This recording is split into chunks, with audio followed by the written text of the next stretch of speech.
안녕하세요, 신박사입니다. 안녕하세요, 신세호사입니다. 네, 오늘도 구독자분께서 보내주신 사연 하나 가지고 같이 얘기를 나눠보겠습니다. 예, 넥슨그룹에 대한 얘기예요. 제가 먼저 사연을 한번 읽어볼게요. 안녕하세요. 게임업계에 관심이 많은 40대 남성입니다. 게임업체 주식도 보유하고 있습니다.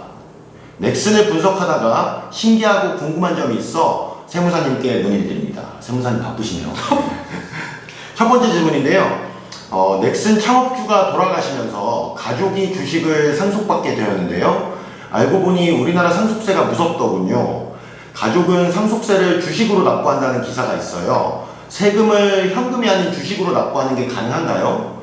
그렇다면 주식 외에도 다른 것으로도 세금을 납부할 수 있나요? 이렇게 물어보셨습니다. 이건 좀 배경 설명이 필요할 것 같아요. 제가 먼저 간략히 설명드리면, 최근에 넥슨그룹의 창업주가 돌아가셔서 그 넥슨그룹의 최상단의 지배구조에 있는 NXC라는 회사의 지분을 살아있는 남은 가족들이 상속을 받게 됐어요. 상속을 받게 됐는데 이제 그에 대한 대가로 상속세를 국가에 내야 되죠. 그런데 이제 현금이 없어서 그랬는지 모르겠지만 상속받은 주식의 일부를 떼내서 그걸 국가에 상속세로 납부를 했습니다. 예, 이러한 상황이고요. 그래서 사연을 주신 구독자께서도 이게 가능한지부터 일단 물어보신 것 같아요. 세무사님, 가능하니까 이렇게 되겠죠? 그렇죠. 네. 그 국세에서는 이렇게 물납제도를 두고 있습니다. 네. 뭐 현금이 없으면 대신 물건으로 납부를 해라라고 하는 물납제도가 있는데, 모든 세금을 물납을 할 수 있는 건 아니고 현행법에서는 상속세하고 지방세에서는 이렇게 재산세에 대해서만 물납을 허용을 하고 있는 것이죠. 네. 그래서 요 같은 경우에도 넥슨그룹이 제가 찾아본 바로는 4조 7천억 정도가 그 상속세로 부과가 된 걸로 알고 있는데, 개인적으로 그렇게 생각을 해요. 4조 7천억을 현금으로 가지고 있는 사람이 얼마나 그쵸. 있을지. 네. 그리고 4조 7천억을 내려면 4조 7천억이 아니라 그 이상의 현금을 보유하고 있어야 된다는 건데, 많을 거라고 많지 않은 게 아니고 거의 없다라고 저는 생각을 하고 있어요. 네. 그러다 보니까 부득이하게 물납이라는 걸 선택을 해서 납부를 하신 것 같은데, 네. 물납은 가능한 현행 제도의 하나라고 보시면 될 것 같습니다. 네. 현금으로 납부하는 게 이제 기본적이긴 하지만, 그렇죠. 현금이 없으면 현물로도 납부가 가능하다. 맞습니다. 예, 예. 네. 그리고 여러분들 아셔야 될 게 지금 우리는 상속세에 대해서 얘기를 하고 있습니다. 증여세랑은 다릅니다. 이거 좀 기본적이긴 한데요. 다시 한번 강조를 드리면, 상속세는 돌아가셨을 때 받은 것에 대해서 내는 거고요. 증여세는 살아있을 때 받은 것에 대해서 내는 겁니다. 예. 이거 알아주시면 좋을 것 같고요. 그리고 이제 두 번째 질문으로 넘어갈게요. 기사에 보면 상속세로 납부할 주식의 가치를 국세청에서 평가를 했다는데, 뭘 근거로 이 4조 7천억 원이라는 어마어마한 금액을 평가했을까요?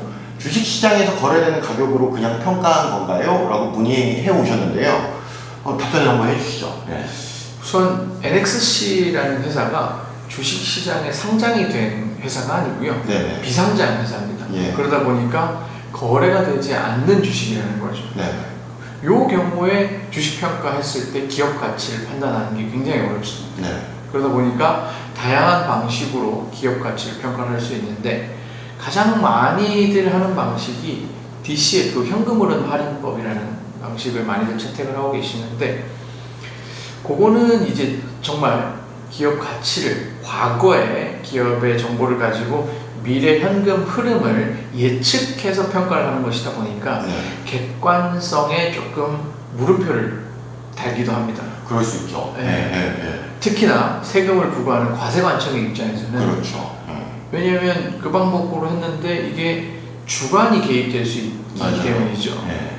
그런데 국세청에서 질문자께서 말씀해 주신 것처럼 국세청에서 4조 7천억을 부과를 한 거라고 말씀을 해주셨는데, 국세청에서 기업가치를 평가를 할 때에는 상속증여세법상 주식평가, 비상장 주식평가 방법을 통해서 주식을 평가하고 있습니다. 네.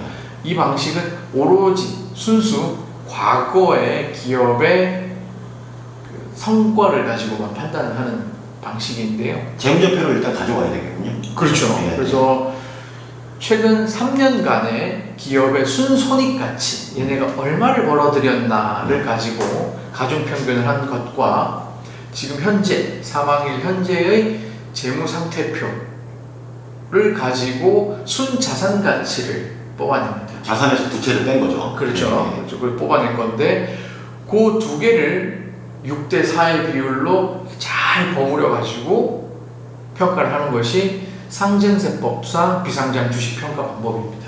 아무래도 좀 재무제표를 가져와서 역사적인 데이터에 근거해서 평가를 하다 보니까 그렇죠. 국세청에서는 좀 너무 허황된 성장성을 가정은 한 뭐 DCF나 다른 그런 기업가치 평가 방법보다 좀 더 객관적이라고 볼 수밖에 없겠네요.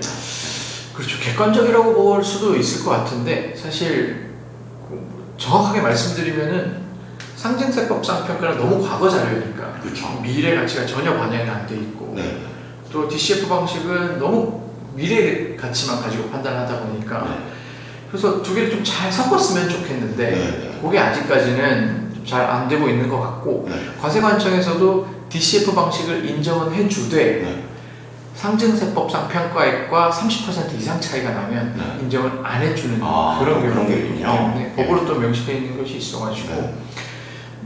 저 개인적인 사견으로는 상증세법상 평가는 과세를 위한 평가 방식이고 그렇겠네요. 기업의 순수 가치를 판단하는 건 DCF 방식이 좀 더 옳을 수도 있다라고 개인적으로 그렇게 생각을 하고 있습니다. 네. 네. 아무래도 우리가 넥슨을 지금 얘기하면서 세금을 내는 것에 대한 이슈 그렇죠. 때문에 지금 이 얘기를 하고 있는 거니까요.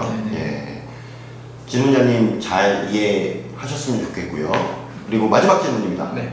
정부는 그렇다면 이 주식을 이제 세금으로 받아서 갖게 된 거죠. 예, 그렇죠. 갖게 된 건데, 그럼 정부가 이제 넥슨의 주주가 된 겁니다. 네, 예, 맞습니다. 예.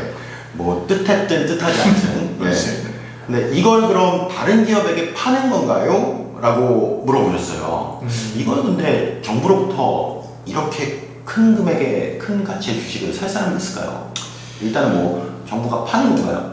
그렇죠. 네. 일단 주식을 받았으니까 네. 몰락으로 받았으니까 그걸 가지고 이제 매도를 할지 말지에 대한 평가를 심평가회가 위원회가 열립니다. 네.